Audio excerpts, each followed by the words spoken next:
DNA test রিপোর্টে অনির্বাণ এই সন্তানের বাবা হিসেবে প্রমাণিত হলেও কোনো মতেই এই রিপোর্টের উপর আস্থা রাখতে পারছে না রাই। হ্যাঁ বন্ধুরা, ভিডিওতে লাইক দিয়ে দেখতে থাকুন।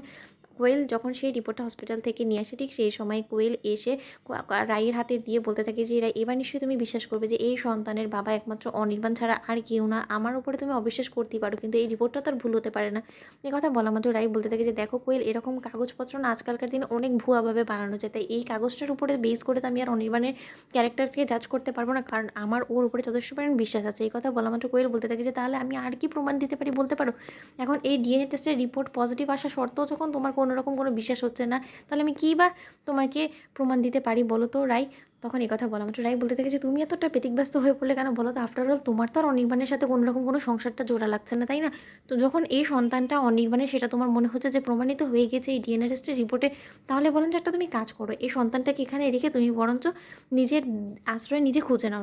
কোয়েল তখন এই কথা বলা মাত্র কোয়েল বলতে থাকে যে এইসব তুমি কী বলছো বলো তো, এই বাচ্চা মেয়েটা এইটুকু একটা মেয়ে, সে ওর মা ছাড়া কী করে থাকবে বলো তো। তখন রাই বলতে থাকে যে কেন, ও তো এখন আমার দায়িত্ব, তাই না? কারণ বর্তমানে তো অনির্বাণের স্ত্রী আমি, তাই এখন যখন এই মেয়েটা অনির্বাণের সেটা প্রমাণিত হয়ে গেছে, তাহলে অবশ্যই এই মেয়েটা তখন আমার দায়িত্ব, তাই না? তোমার এখানে কিসের দরকার বলো তো কোয়েল। তখন কোয়েল বলতে থাকে যে রাই, তুমি কিন্তু এবার বড্ড বেশি বাড়াবাড়ি করে ফেলছো।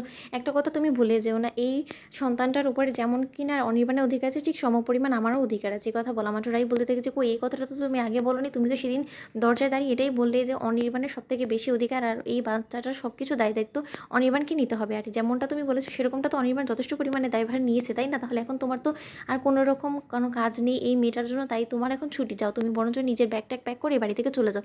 এই কথা বলা মাত্র কোয়েল বলতে থাকে যে এতটাও সহজ না, আমি আমার অধিকার ছেড়ে কেন যাবো বলো তো। শোনো, একটা কথা রাই ভুলে গেলে চলবে না, যে এই যে তুমি যে জায়গাটার মধ্যে এখন বসে আছো না, সেই জায়গাটা আমার ছিল একটা সময়। তখন রাই বলতে থাকে যে নিজেই তো প্রশ্ন করে নিজেই তো উত্তর দিয়ে দিলে যে এই জায়গাটা একটা সময় তোমার ছিল, এখন তো তোমার নয়। আর সামান্য এই ছোট একটা পেপারের মধ্যে পজিটিভ আসা রিপোর্টটার উপরে বিশ্বাস করে আমি আমার হাজব্যান্ডকে অন্তত অবিশ্বাস করতে পারবো না, কারণ আমার বিশ্বাস এতটা ঠুনকো নয় অনির্বাণের প্রতি। এ কথা বলা মাত্র কোয়েল বলতে থাকে যে এবার তুমি ডিএনএ টেস্টটাকে অবিশ্বাস করছো, তাহলে তুমি কিসেকে বিশ্বাস করবে বলতে পারো।